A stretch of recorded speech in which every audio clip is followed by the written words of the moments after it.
Gianni is co-founder and political and policy advisor at Deep Sea Conservation Coalition.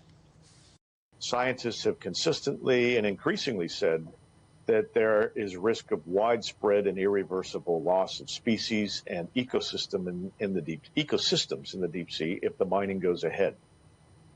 For example, on the question of recovery, scientists have said that in the area where the greatest commercial interest currently lies, which is in the Eastern Pacific, mining for so-called manganese nodules, that the species that depend on these nodules, that live off these nodules, may take millions of years to recover, and even the species living in the sediment areas surrounding these nodules may take hundreds to thousands of years to recover. So there's an increasing call for pausing the whole process until more scientific information is available and informed decisions or judgments can be made on what the potential impacts of seabed mining would be, given the warnings that they may be irreversible, and whether they could be managed, the mining could be managed to prevent these sorts of impacts.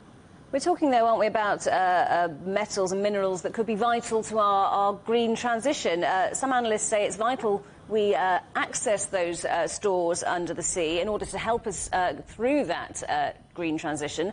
Do they have a point?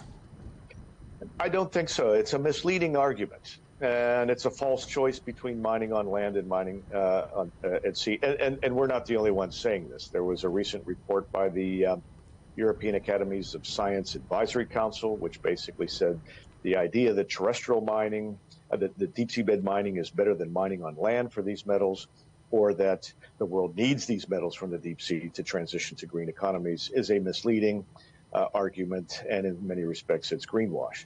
The reality is, I mean, just in China alone, you have the world's largest automobile manufacturer selling BYD, Build Your Dreams, selling the largest electric vehicle manufacturer, I meant to say, selling automobiles, all of its automobiles with lithium iron phosphate batteries. So no cobalt, no nickel, none of the metals that would be mined in the deep sea. And the mining industry, the seabed mining industry, is banking on the electric vehicle market and the increasing commitments to transition from fossil fuel to electric vehicles to sell cobalt and nickel, which would be mined in the deep ocean areas. But we're seeing the EV market moving away from high-cost metals such as cobalt and nickel and replacing them with low-cost, much more abundant, and as it turns out, safer materials, in this case, lithium iron phosphate batteries.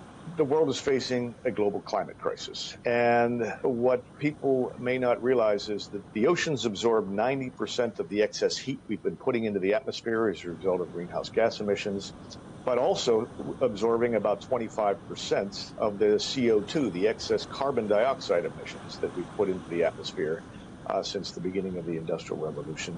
We need the ocean to continue to act as a natural carbon sink and heat absorber. The world would be much harder today, and these heat waves would be both longer and more severe if the oceans weren't providing us a buffer against the warming that we're causing by CO2 emissions. And that's another big concern about deep seabed mining. It may interfere with the ocean's so-called biological carbon pump, which draws carbon down out of the atmosphere and sequesters it into the deep sea sediments in areas where mining could or would occur.